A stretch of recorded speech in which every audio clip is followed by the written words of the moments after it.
Hello, good evening. Today I'll be doing a presentation on the book Flash Boys, A Wall Street Revolt by Michael Lewis.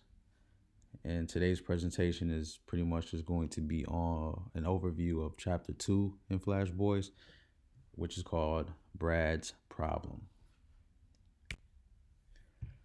Now, to just go over a quick brief overview of the topics that I'll be talking about today. Number one, who is Brad Katsuyama?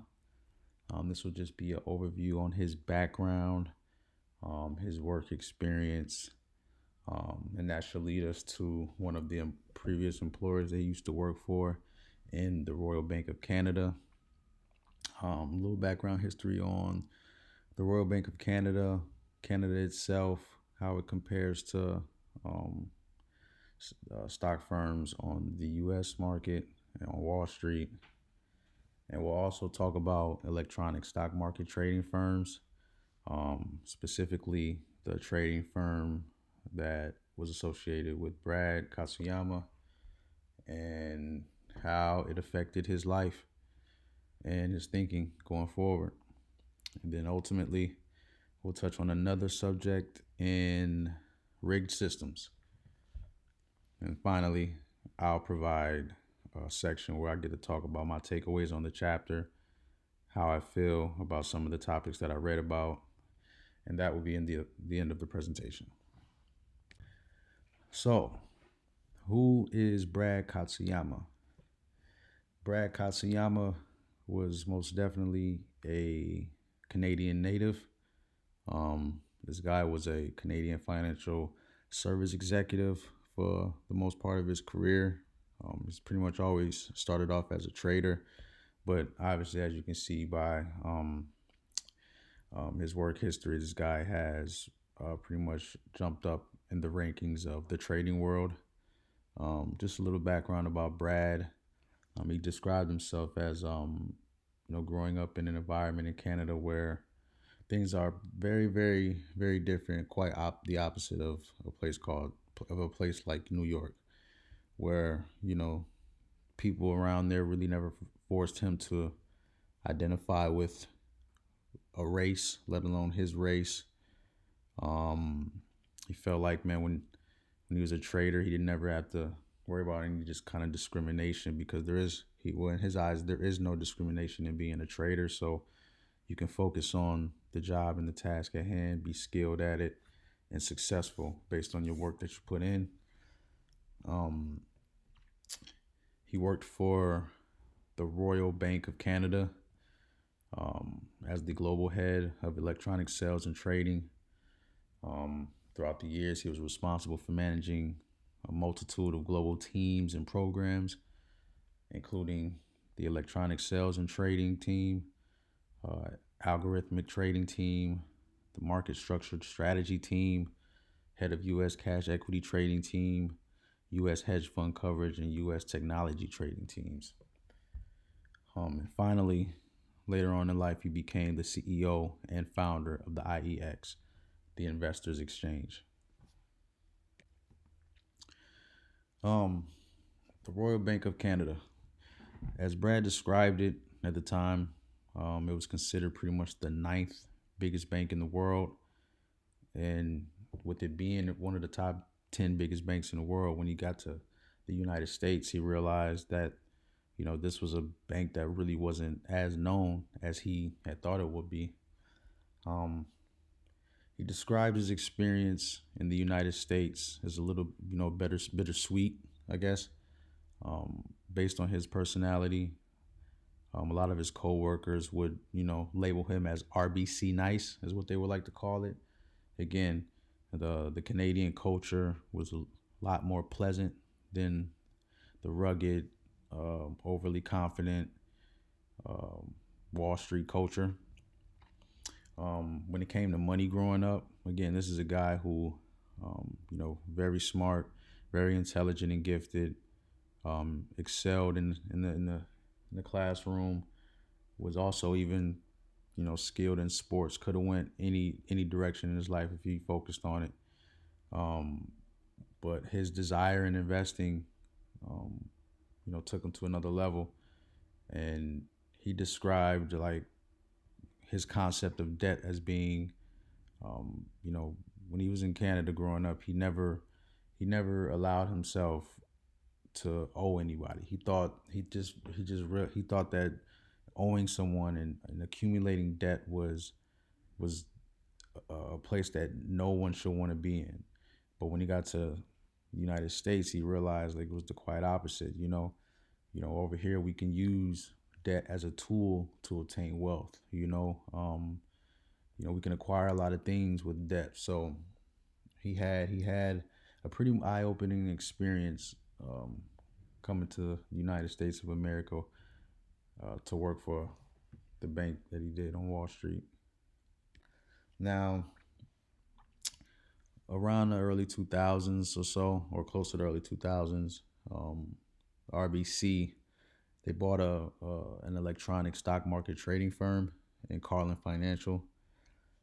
At the time, again, this is a time where he's in the middle of making a transition from being a traditional trader where they do a lot of manual transactions between brokers, and now you're trying to transition into a very computer system based way of trading.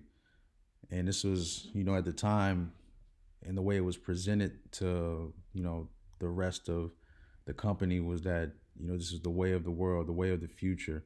It's the most efficient, state of the art system that would be, efficient or flawless in some eyes. But at the same time, with the personalities and management, with leadership guys who were Wall Street individuals, these were the working environments of people who really didn't know the ins and outs of this new system that they were implementing. So this was one of the first early signs that really sparked Brad's interest into, what is the real end goal with this? Is it safe? Is this really as efficient as it perceived? And after a ton of, hypothesized theories and simulations that Brad went through, a lot of his questions were answered, and not for the good. So I lead that into rigged system, and in the chapter, Brad had a very a very a very crazy epiphany about realizing that the system may be rigged.